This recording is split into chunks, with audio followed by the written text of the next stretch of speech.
While evacuations led by the United States have ended, the United Kingdom is in talks with the Taliban to secure safe passage out of Afghanistan for a number of British nationals and Afghans still in the country. The talks between senior Taliban members and the UK officials are taking place in Doha. The Defence Secretary told members of Parliament that between 150 to 250 are eligible for relocation and still remain in Afghanistan. This comes after the Taliban pledged to allow further departures. The spokesman for 10 Downing Street said that the special representative for Afghan transition, Simon Gass, has travelled to Doha and is meeting with senior Taliban representatives.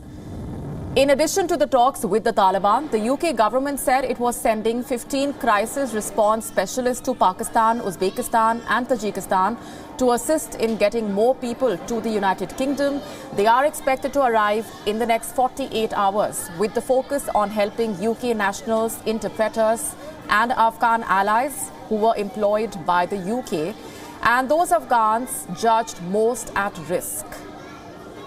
On Tuesday, Foreign Secretary Dominic Raab said that the UK needed to face the changing situation in Afghanistan and work with other nationals to exercise a moderating influence on the Taliban. However, the UK also said that it is ready to launch strikes at the ISIS Khorasan terror network in Afghanistan after the US revealed that there are as many as 2,000 fighters of the group in the war-torn country. The Islamic State's Afghanistan affiliate had claimed responsibility, remember, for the deadly blasts at the Kabul airport in which nearly 200 people were killed on Thursday. The Taliban have declared victory in Afghanistan after the US troops completely left the country on Monday. The group has promised that those with authorization will be allowed to leave the country, and the US Secretary of State Antony Blinken pledged to hold the Taliban to their commitment. But most countries have adopted a wait-and-watch approach, saying that the Taliban would be judged on the basis of their actions on the ground and not on their words.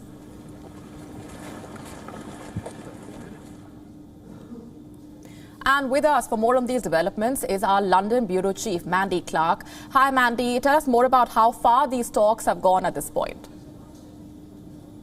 Well, we're hearing that it's very much initial discussions that are being held. It's really incredible to think just a few months ago these were people that Britain would not talk with at all, and now there are conversations being had.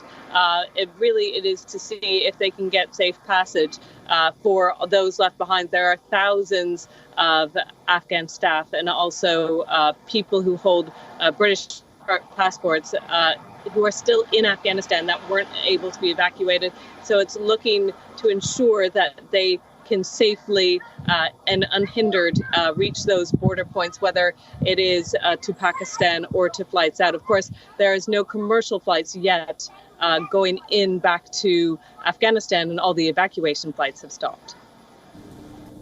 In terms of numbers, broadly speaking, tell us more about the evacuation process that has already taken place, and with those UK crisis specialists also being dispatched, what are things looking like? Well, of course, it was chaotic for those when the evacuation flights were happening.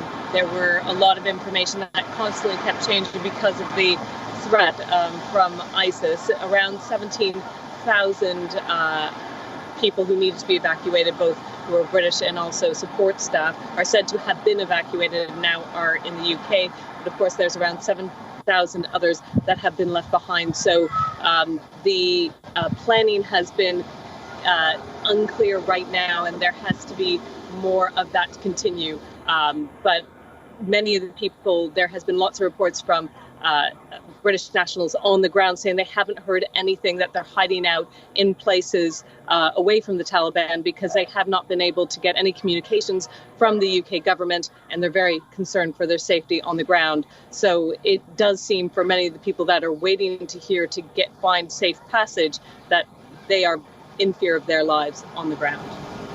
Right, and all this happening in the backdrop of the blame game that also has been unfolding between the US and the UK over the decision to keep the Abbey Gate open at the Kabul airport the day that explosion took place. Yes, there has been reports from the US blaming the UK for them continuing use to advocate for evacuations. Now, Dominic Raab has come out and said that those reports are simply untrue and they did not essentially indirectly cause the terror strike. But there's certainly some ill feeling on both sides about that accusation. And of course, the US are hurting quite a bit, losing so many services attacks. So there will be a deep investigation on how that was allowed to happen and becoming such an imminent threat that unfortunately led to so many deaths. All right, leaving it there for the moment, Mandy. Thanks very much for those details. WION now available in your country. Download the app now. Get all the news on the move.